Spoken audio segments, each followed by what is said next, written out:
Okay, díagad agus fáilte go dtí an rang Gaeilge. Aniu baimid ag fécint ceist scrúdaithe faoi Teicneolaíocht. Okay, now rinnemer a lán ibre, a lot of work Teicneolaíocht. Okay, so ceist seo is ceist samplach é seo. Okay, so if you are doing it is scrúdú mar seo, tá raibh agat. You have a choice. Okay, so tá gá fictúir. Okay, clé tá ríomhre agus tá Teicneolaíocht agus tá iPad agus dheis tá bia.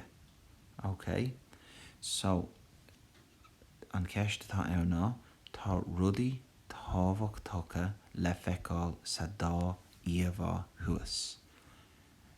There are important things in the above images, íomhá, okay, in the two images. Raunig íomhá a bháin díobh. Choose one of those. Agus scríomh gné alt the Irish leabhar and write a feature piece or a paragraph or an article, the Irish leabhar for a magazine. Bunathe na rudaí atá san íomhá. Bunathe, based on an victor, an íomhá. Play na pointí seo a leannas. Discuss the following points. Ibrahim, an tábhacht a bhaineann leis na rudaí sin. The importance of that thing or those things. Ivredó, gá faointe dhearfacha faoin na rudaí sin. 2 positive points about those things. Gá faointe dhiúltacha faoin na rudaí sin. 2 negative things. Agus mulla a bháin atá agat féin do dhaoine. Mulla is a recommendation. Atá agat féin do dhaoine faoin na rudaí sin. So what's your recommendation? Cad é do chúram faoi sin. Okay, so an seo agus an seo. So you can see if this is in a scrúdú, to get the full 40 marks, you will need to be trying your best to fill as much of that as you possibly can, and also covering all the points. Okay, so that's going to require a nice amount of knowledge on the topic, by folklore ag tastal, by nahanna kainte ag tastal, agus by structúr ag tastal. Okay, so feig síos an seo. Ceist scrúdaithe. Okay, so rave olbhacán. Ibrahim, an diggin tú an ceist. So if you're in an exam situation, an diggin tú an ceist, Ivredó, cé bhéid atá le scríomh. Ivre 3, an bhfuil folklore agat chun an ceist seo a ragart. Do you have the vocabulary? Cén structúr a bhaid atá a bhaid ann ar agat iad a ceist. So cad éon structúr? What's the structure you're going to follow for each paragraph? Okay, píosa scríbhneoireachta. Nahanna.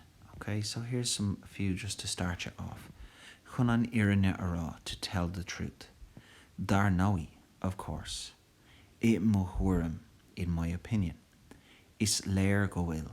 It is clear that. Pointe dearfach faoi, no. One positive point about is that. Mulla a bháin atá agam maidir le? No. One tip or piece of advice I have regarding whatever that is that. Okay, so these are just some of the ones that are going to be very helpful. Okay, now an job atá agat, scríb 15 alt nach cainte eile ó do nótaí. Okay, so tá lá nótaí agat I do chópléir agus freisin teams tá Teicneolaíocht agus daoine óga. You have that in your teams in the files section, okay, of that channel. So away you go with that. So yeah, Carcolor. Now when you've done that, okay, Lanarag and show. Agus before you go and are ready to write them, okay, here's just some nudana, some tips for you. Okay, so things to consider.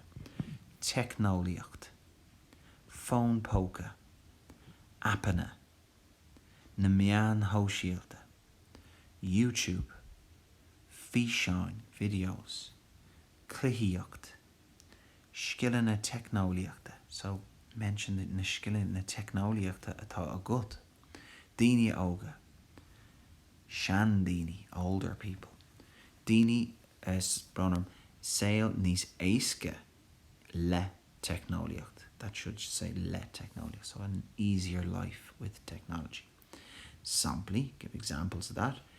Idachas agus an skull. Ag fálam sa bhaile. I ri an pandemic during the pandemic. Damáiste. Teicneolaíocht costasach.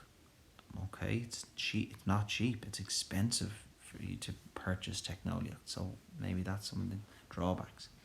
Cibir bhuilíocht siúl. Buíocht líne. Ag scríomh rudaí grána faoi dhaoine eile. Ag éirí gafa, becoming addicted. Ag cur cosc scileanna sóisialta.